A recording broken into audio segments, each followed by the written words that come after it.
going on, Jerome's? Your Minnesota Vikings head coach Kevin O'Connell making the rounds in the media today. He had his coach's breakfast this morning. He was on K-Fan 9 to noon, as well as, of course, on the Pat McAfee Show this afternoon. And he was peppered.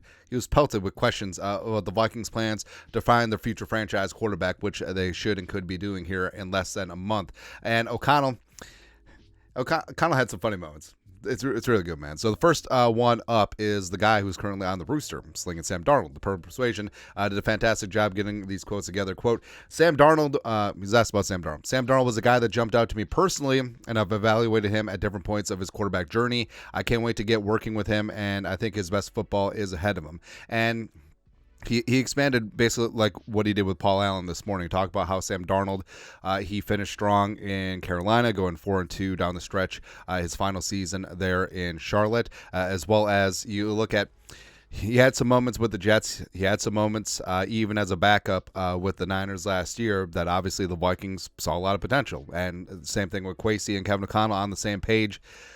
Maybe Kevin O'Connell wanted to hang on to Kirk, but the business is the business. And Darnold coming in for $10 million. I mean, it's certainly not chump change, but also it's not tier one starter money. But the Vikings do see him as a potential bridge quarterback, a guy that could keep the seat warm ahead of rookie quarterback TBD. Or maybe a guy, if he plays well, because he's surrounded by adults in the coaching staff for the first time in his career. He's surrounded by the best wide receiver duo in the National Football League in Justin friggin' Jefferson and Jordan Addison. Hockenson is top 3 when he's healthy, and he's not 3, as well as Darisaw and O'Neal. Hopefully they can fix things up in the interior offensive line. The running game is sutured up, so it's a great spot. I mean, it is an absolutely great spot with Sam Darnold. Plus, there's no pressure. I mean, there isn't pressure like there was when he was the number 3 overall pick with the Jets in 2018. There's no pressure like when Carolina traded a second-round pick and change to go get him from the Jets. So he just comes in as a guy. And frankly, Darnold, he's only 26. A lot of people have pointed out he's the same age as when Aaron Rodgers took over as the starter for the Greasy Grime Green Bay Packers. And with Darnold, I do have some faith. Like, is he all of a sudden going to transform overnight and pan out the potential that he had that made him the number 3 overall pick? I don't know, but also I don't think that he has to be. I mean, if he cuts down on getting inside his own head, if he cuts down on turnover-worthy plays, and if he just plays his role in the offense, I think that Sam Darnold could actually do a little something here with the Vikings. Next up, in terms of the quarterbacks in the draft, because, yes, well, Caleb Williams probably out of reach, but you got Drake May from UNC. You got Jaden Daniels, Heisman Trophy winner. Vikings will be at his pro day tomorrow. Also, they're going to have a private workout. Plus, J.J. McCarthy, the cat's ass right now, the pride of Michigan. All he does is win no matter what, as well as Penix. Kevin O'Connell said this, quote, if you end up falling in love with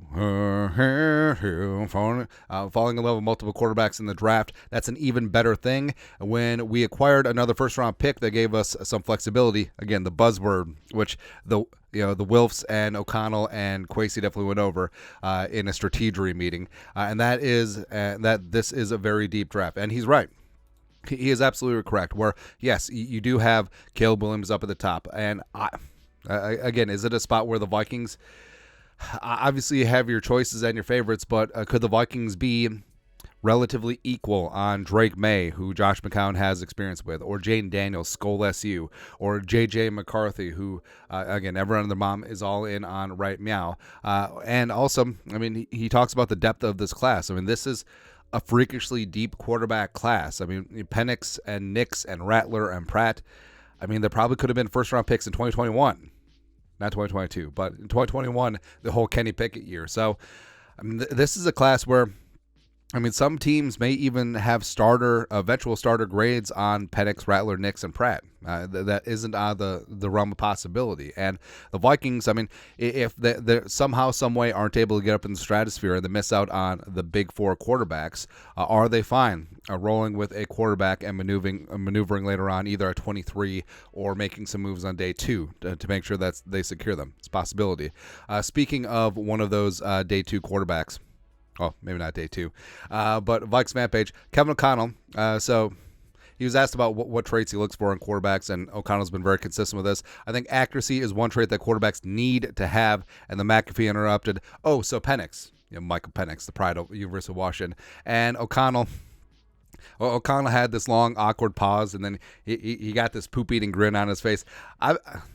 Kevin O'Connell's too honest. That's the thing, man. Like, he's honest to a fault. He can't do coach speak. He can't do anything like that, and I think this is genuine. I think McAfee, blindsided him with a Penix comment, and I think this is genuine excitement and endearment for the pride of Washington.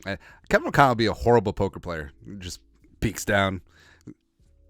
He's got 1 ace, 2 ace. Yeah, that's what's gonna happen, man. Although I get that look when I get 7-8 suited.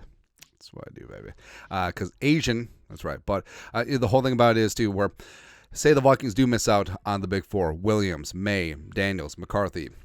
If the Vikings just stick and pick at 11, addressing maybe some defensive needs, circling around and getting Penix at 23, that's not a bad fallback option. That's saying if Penix gets by the Broncos at 12, the Raiders at 13, maybe even the Steelers at 20, right? So maybe there's a little bit of a gauntlet. I think Michael Penix Jr. is going to go a little bit higher than people think, especially if his medicals check out. So I think that, I think this is genuine. The whole smile on his face, let him know that he needs Penix in his life. Also, KOC, Cock Penix. That was a family show. Lastly, so the guy's a little bit tongue in cheek. He was asked if the locker room was big enough for two JJ, so JJ McCarthy and Justin Jefferson. Kevin O'Connell responds, "You clearly haven't been to our locker room in Egan, man. We got a lot of space for JJs." Such a boomer response. I feel like Kevin O'Connell secretly might be like 60 years old, but the whole Justin Jefferson and JJ McCarthy, I'm just waiting, because that Paul Allen, PA on the mic, is going to have a field day. JJ drops back to JJ, and he's loose. It's going to be good. It's going to be good, man. But also, like, I think that we are lucky. I mean, I think we're super lucky to have a guy like Kevin O'Connell as our head coach, where, I mean, we were tough on him at times last year, the 0-3, 1-4 start. It felt like they gave it away now, losing 6 out of 7 down the stretch and scoring 3 against the Raiders and covering, by the way. But I think that O'Connell handled adversity relatively well last year. I think 7-10 is probably the best possible record that they could end up with, given the circumstances with Kurt getting hurt, as well as JJ and the hamstring. But we're gonna be back, man. And just having a young, energetic leader and a guy that is going to be offensive focused, offensive minded, and now he's going to get his quarterback of the future that he can nurture and grow and show. Also got Slinging Sammy Darnold in the building. It's good times, man. It's good times. But, hey, remember when the draft comes up. If and when the Vikings end up with Penix Jr., which he's got all the arm talent in the world, but if he can stay healthy, he can be that guy. Just remember this moment. I feel like O'Connell sort of got found out. Or maybe O'Connell's in love with like 7 quarterbacks in this class. Who knows? Who knows, man? But your thoughts are thoughts. Kevin O'Connell on the Pat McAfee Show. Talk about quarterbacks in the future. Let us know your thoughts and our thoughts in the comment section below. Subscribe for daily Vikings takes. Want to support the work? Put a little something in as a burp. Skull production value.